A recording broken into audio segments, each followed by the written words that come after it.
Your number one job as a real estate agent is, like Hormozy says, get out of obscurity and go into awareness. Nobody knows who you are. So for 4 hours a day, you should be fixing this problem. How do you do that?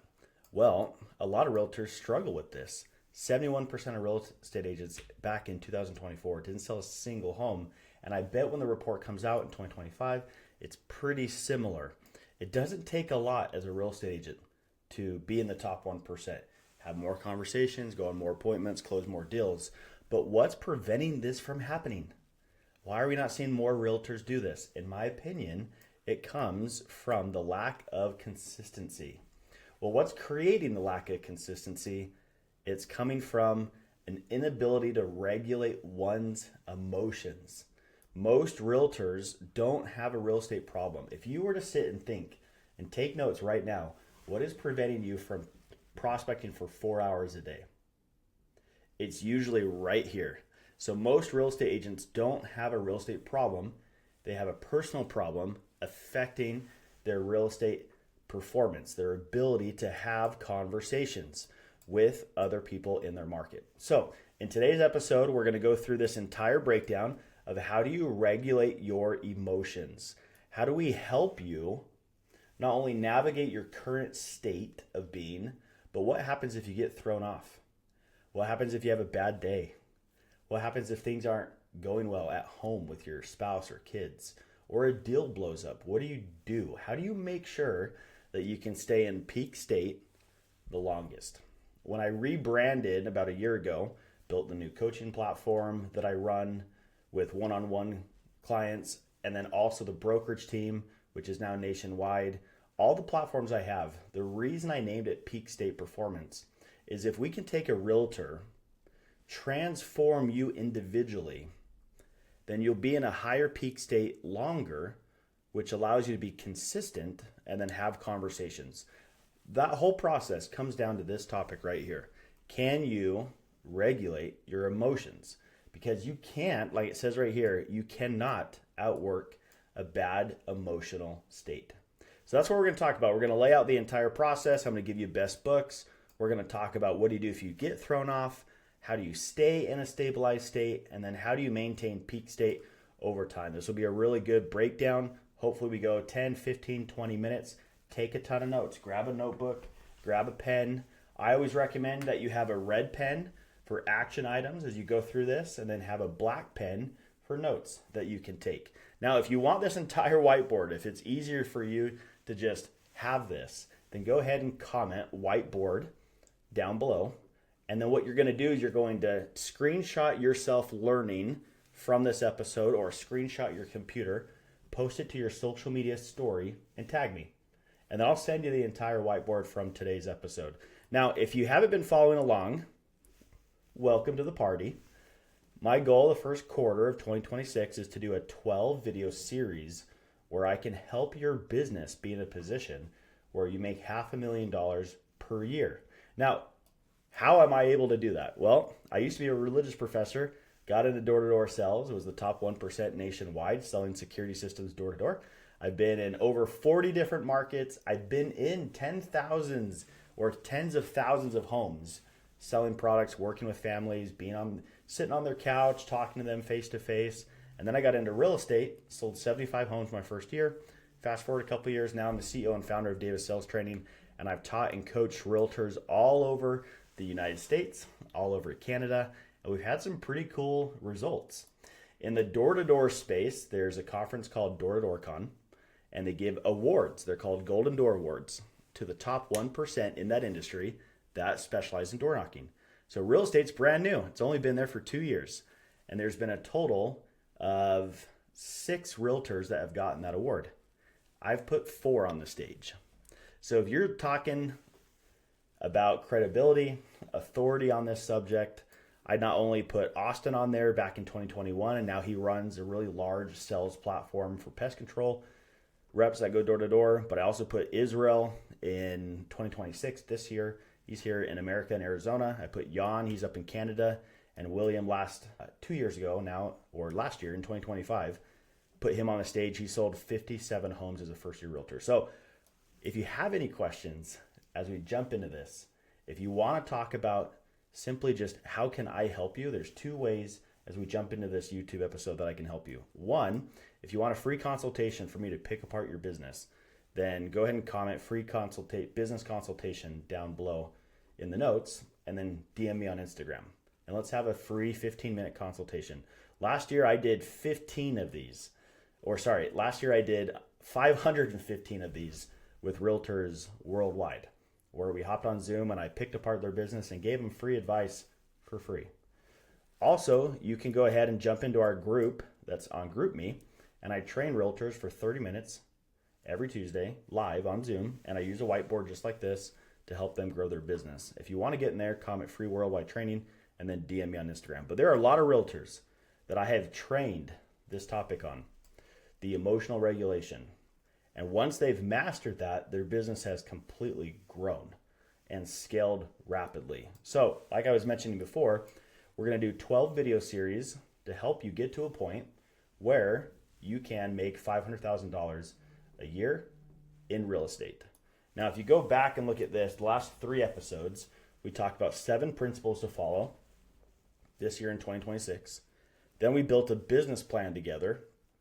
And then we talked about the top producer schedule. What do you need to do on a daily basis to make sure that your business scales and grows over time? The reason we're taking this episode is because a lot of people might have that schedule or know what to do, but they don't do it because of emotions.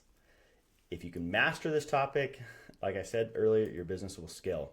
Now, what's cool is if you're brand new to the YouTube page, most of my videos, I give out tons of freemiums, free packets, free workbooks. I have you comment the word and then DM me on Instagram. Every time I talk about this, we'll get over 200 comments. And last year there were up to this point, there's been 219 realtors that have sold 2 or more homes simply from watching my videos and commenting and getting all these free packets. The goal is to have this channel be the world's largest free sales training platform for real estate agents. All right, you ready to jump into this? Okay, grab your notes, grab a red pen and a black pen, and we'll dive into this. Okay, so first of all, why are we talking about this besides what we've mentioned? Well, if you look at entrepreneurship as a whole, real estate is very similar. All of us are 1099 independent contractors. We're all the CEO of our business. If you've read this book, CEO Excellence by the McKinsey Institute, they talk about the failure rate in the entrepreneurial world is very similar to us as real estates in the real estate industry. If you look at year 1, look how 20 to 24.2% of businesses fail their first year. Then look at 5 years. So a lot of businesses don't pass 5. Pretty similar to real estate. Most realtors don't pass years 3 or 4. Then look at 10 years. And then look at the reasons they're failing. And it was interesting as I put these articles together, you have cash flow issues, no market need, running out of cash again, lack of research. But the one thing that wasn't talked about in almost every article that I could find was emotional regulation. Now, if we look at the statistics, if you were able to be in a happy state and you were overflowing and you had a good relationship with your spouse and your kids and you were doing things that you enjoyed, because that tank is overflowing, the bucket's overflowing with joy, you're naturally going to show up and you're going to work. So how do we fix that? And that's what we're going to talk about today. Now, before we jump into this, I wanted to share this really cool article, this post that I found on Instagram. And it talks about how emotions make terrible CEOs. And I wanted to break this down and then go to the tactical stuff here in a minute. But look at the first part of this article. He says, God designed emotions to inform, not to govern. When feelings sit in the executive seat, visions get crowded out, discernment weakens, and pressure starts making decisions it was never qualified to make. How good is that? High-level leaders don't burn out because they care too much. They burn out because emotions are carrying weight they were never designed to hold. When emotions lead, reactions replace reflection, urgency overrides wisdom, people pay for decisions that were never discerned.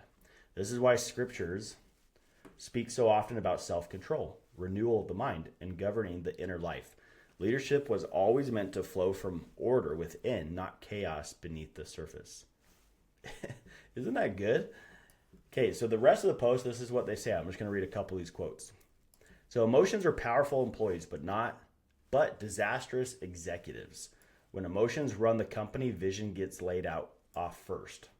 Emotional leadership always feels urgent and ends expensive. Unregulated emotion turns pressure into panic. Your company will never be more stable than your inner life, which I think is so applicable to real estate agents. Happy life, then your business is thriving. Emotions are high in a peak state, your business is thriving. Emotions move fast, wisdom moves fast or far. Great leaders feel deeply and decide deliberately. Great leaders feel deeply and decide deliberately. Copied that twice. Feelings were never meant to approve decisions. If your emotions are steering, your strategy is already compromised. A leader who can't regulate internally will eventually lose externally. A leader who can't regulate internally will eventually lose externally. I copied that twice? I did. Emotions can inform leadership, but they were never meant to lead it. And that's kind of what we're going to break down today. That emotions are powerful employees, but they're disastrous executives. You cannot have emotions run your business, the day-to-day decisions that you need to make. Why? Because you can't out-strategize a bad emotional state. I've been around some of the top salespeople for the last 15 years, and I've been one of them. And any time that I'm off, or I have an argument with my spouse or my kids, well, guess what? I can't close people. I can't. And the top salespeople can't either. Why? Because they're off. They're unregulated. So how do we fix this? So if you take notes, jot this down. I'd highly recommend you go into AI on Instagram and you make 3 different pictures of yourself. You want to have a baseline state, an off state. So what do you do when you get off? And then a high emotional state. In sales, they talk about how this is referred to as a heartbeat. You enjoy the highs, but you don't stay there because you get complacent. And when you're in the lows, you process it, but you got to come back. So what it looks like is a pretty consistent heartbeat across the board. You get the highs, but come back. You have the lows, but come back. And you always kind of want to maintain right in the middle. So how do you do that? So first of all, let's talk about this and break this down. How do you stay in the baseline? How do you just stay in a normal state? You've probably had a friend or family member that has mentioned to you, hey, you seem off. So in order to tell if you're off, you have to have a regular baseline state. So let's identify that. How can we just be in a normal, average, baseline emotional state over time? Well, these are my 3 suggestions. So if you grab your pen, jot this down. So 1, how do you maintain the baseline state? There's 3 things. You are aligned with your values. So you're living in accordance to the person you believe you should be or are. Then you have a self-care plan in place, a plan that actually takes care of you to maintain that baseline state. And then you're growing.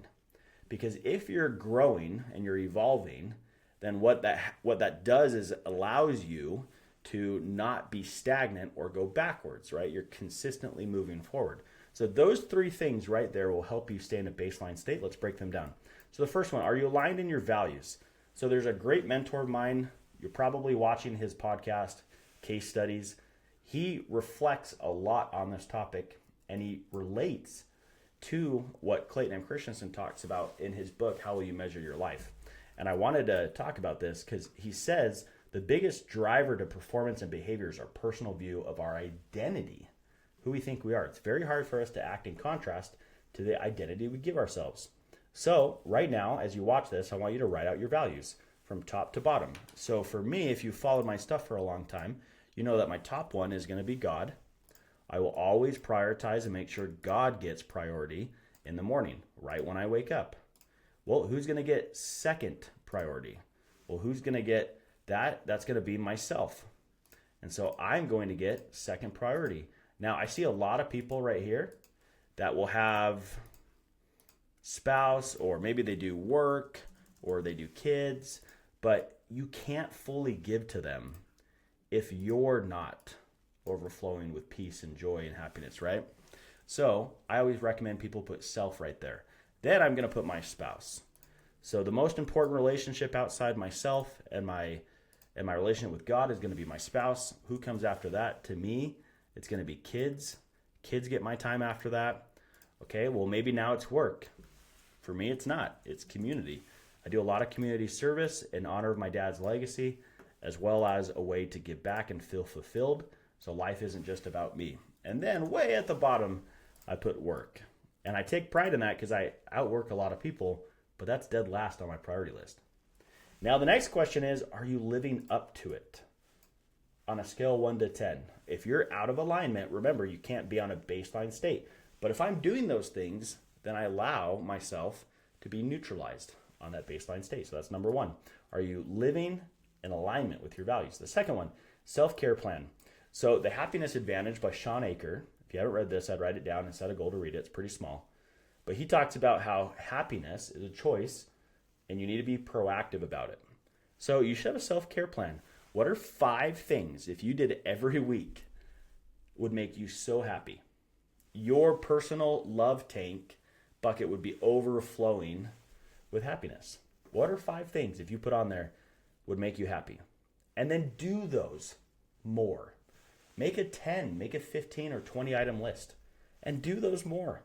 If you're happier, you will work. You will be more consistent in your job. The third thing is, are you growing? If you're not growing, you probably feel stagnant and you probably feel like you're going backwards, and that's going to cause you to go off. So there's 3 books that I recommend: The Anatomy of Peace, The Mountain is You, and Master Your Emotions. So you have to understand that you are, for example, a saw that has to be sharpened over time. If I'm going to go cut down trees and my axe or my saw is dull, then I can't make progress. And us as humans feel the most amount of joy when we're making progress. And so how do you do that? You got to read. You got to go to seminars, and you have to evolve mentally, spiritually, socially, and physically. This diagram comes from the book 7 Habits of Highly Effective People by Stephen Covey. Go all the way to the back of the book, and this section is in there. It's called Sharpening the Saw. You have to have a plan for yourself to evolve. You should not be who you were 12 months ago, 24 months ago, 36 months ago, even a month ago. There are some people that I meet I haven't seen in 6 months, and they can catch that I'm evolving so fast in how I present, how I interact, and what I train on. That's because I'm getting better at an accelerated rate. But because I do that, I can maintain and stay at a baseline state. So now what do you do if you get off? As realtors, we have deals fall apart. We have people that are mad at us. We have to maintain a relationship with our spouse. We have our kids. So what happens if you get off? I take so many calls with realtors, having a hard day. It's hard to prospect. I feel like I'm off. Sorry, I haven't been showing up. They're in the off state section. So how do you fix that? So for off state, you're going to come over here and you're going to go through this process that will allow you to fix this. So what happens is the goal is to not get mad at yourself or not get angry or frustrated that you're in offline state. This is part of life. You are a human. I am a human. We're going to have days where we're off. We're not saying that you're trying to avoid that or suppress it. We're saying, how do you rebound quicker? So instead of being off for 10 days, you're off for 2 hours. So what I'll do is, a lot of times when I work with realtors, there's one that I was working with in California, a team that hired me to coach them for 90 days. And they had a realtor that would have all these emotional explosions. And the goal was to take him from 5 days of rebounding to 3 to 2 to 1 to 2 hours. And eventually he got to the point, and guess what happened? He was more consistent. Because he was more consistent, he's having more conversations. They closed more business. So Tony Robbins gives one of the best explanations on this. So your state of being, whatever it's in, will dictate the story that you give to the meaning of the emotions that you're having. And because you give it the wrong meaning, that makes you be off for longer. You change the meaning, that shortens that rebound time and allows you to have a better strategy. If you go over to YouTube, Dr. Tracy Marks has one of the best videos on this. She explains literally how the brain works and processes emotions and gives you tactical tips. So when you feel like you're off, you can understand what's happening and you can pivot and change and fix it. That way you can rebound quicker. So here are 4 suggestions. I've gone to counseling for over 10 years. I've worked with a lot of realtors. I've had a lot of experience myself in trying to figure out how do I rebound quicker. Here are my best suggestions to help you regulate your emotions better. So the first one over here is your previous state. You need to make sure that you're in a state that's neutral, that baseline state, as much as you can. If you aren't controlling that, if you don't have a proactive plan to stay in that baseline state, and you're literally just letting life happen to you, then you're going to have bombs going off, probably more than those that have control over their emotions. Again, this is a great article that I found in regards to what happens when you're constantly stressed and you don't have a plan to stay in that baseline state. So it says right here, research shows that the brain is highly sensitive to internal language and emotional tone, not just external stressors that we deal with in real estate. Across neuroscience and psychology, consistent patterns emerge. The way we mentally frame experiences influences how long stress responses last and how quickly the brain returns to the baseline. This means everyday thought habits quietly shape cognitive resilience over time. Related research also shows that negative focus is socially and neurologically contagious. Complaining doesn't stay isolated in the mind. It spreads through conversation, reinforces group level stress, and prolongs collective arousal states. Okay, so the takeaway, mental habits compound. What feels like harmless venting can quietly tax cognitive resilience, while disciplined attention creates faster recovery. And so complaining is you just can't do it. And you have to be very careful because like it says right here, focus on what's wrong, you elevate cortisol and reduce the brain's ability to adapt. So these are a lot of great quotes that I found in this post, but it talks about how if you are constantly in the off state, if you're allowing stress to dominate where you're at, then the first part about regulating emotions is where you're struggling. So the first one is your previous state. Try to be in the baseline state as much as you can. When a bomb goes off, you have to understand that that's how life works. You're always going, this isn't new. You knew that you would have a deal blow up. You knew that you would have realtors be mad at you. You knew something would go wrong. And so it doesn't shock you as much. Okay. When this does happen though, the next phase is you have to have something to process the emotion. So a lot of times when I work with realtors, I'll tell you, hey, you need to go to your place to process these emotions. If you don't, then life will keep happening. The stress will keep taking place and you'll never resolve it. And so now it's taking you 10 days to rebound versus 3 hours because you didn't go to your spot to process. So a lot of people always tell you these four things. Go to a place to calm down and relax your mind. You can't think clearly if your mind is spinning from what just happened. Separate what you can control versus what you can't control. Grab a pen, take a pad of paper, and jot down what can I control versus what I cannot control.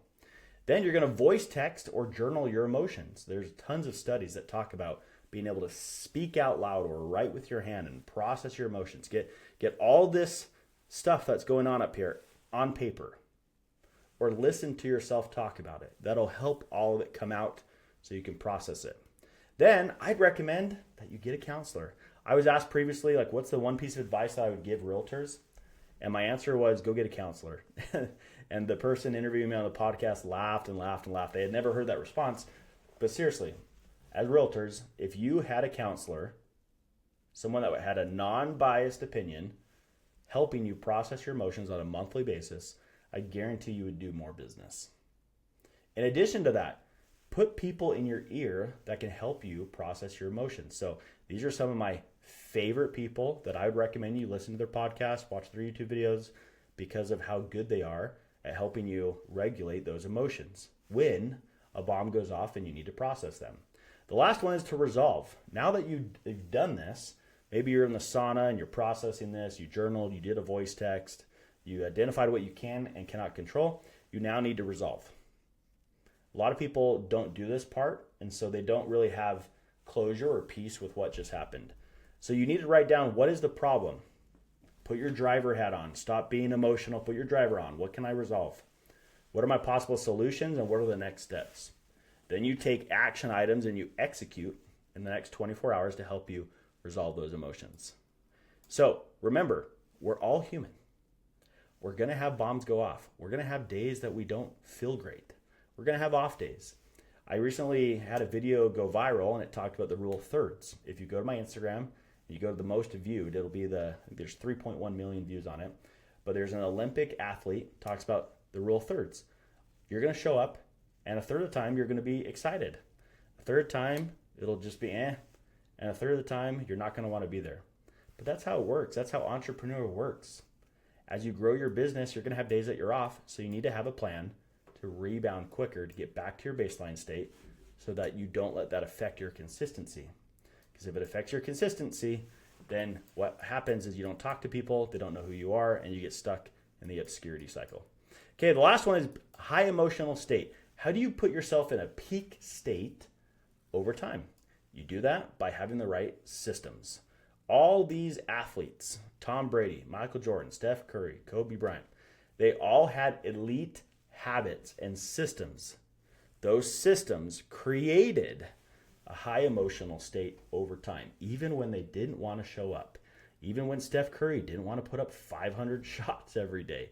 Even when Michael Jordan was missing all these game winner shots and all these career moments, it didn't matter because he had a system after the game to process his emotions, to get back to where he was at, to then get into peak state. So a lot of you probably have heard, there's a quote that I reference all the time from James Clear, and he says, you don't rise to the level of your goals, you fall to the level of your systems. So how do you stay in a peak state? You have systems that maintain you there deliberately. Grant Cardone talks about you have to remove the luck and chance from your business.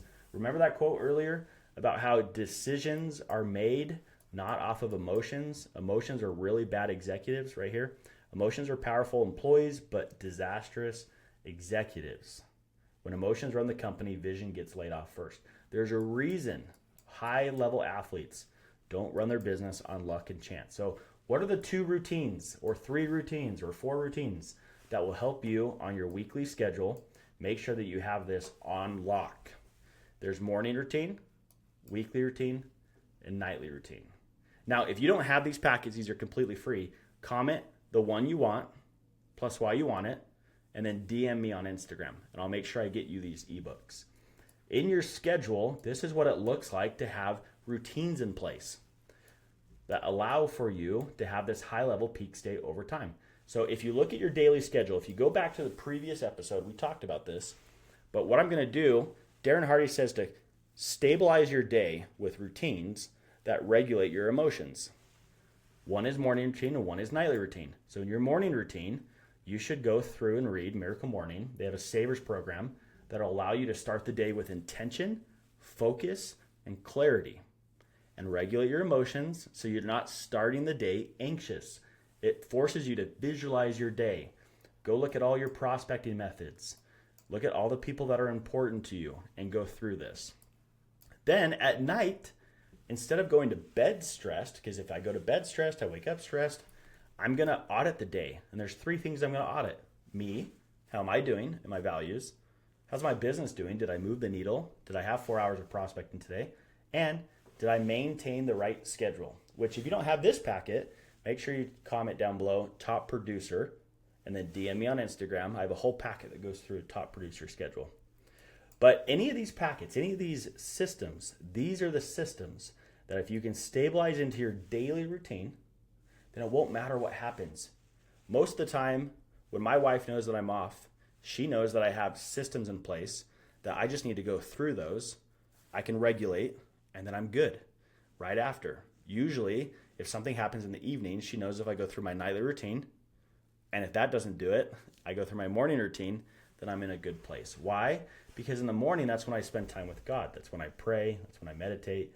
That's when I can read the scriptures. I can regain eternal perspective. I'm with my kids, and now I'm in a good spot. So the most important thing, hopefully, that you take away from today is the importance of learning to regulate your emotions. Why? Because your number one job as a realtor is to talk to people. You have to get out of obscurity. They have to know that you are a realtor and you can solve their problems. If you don't, you're going to fail, just like this massive amount of percentage and all these entrepreneurs that are consistently failing year 1, year 5, year 10. How do you avoid that?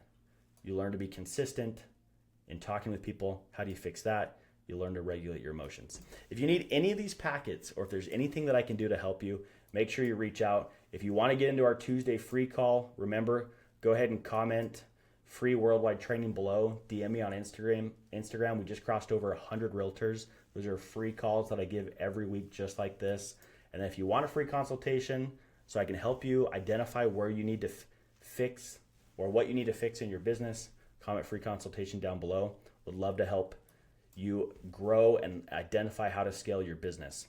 Okay, well, that was episode 4. We've got 8 more to go this quarter. Excited to help you understand how to grow and create a business that makes you $500,000 as a realtor for the next 10, 15, 20 years, or however long you're in the business.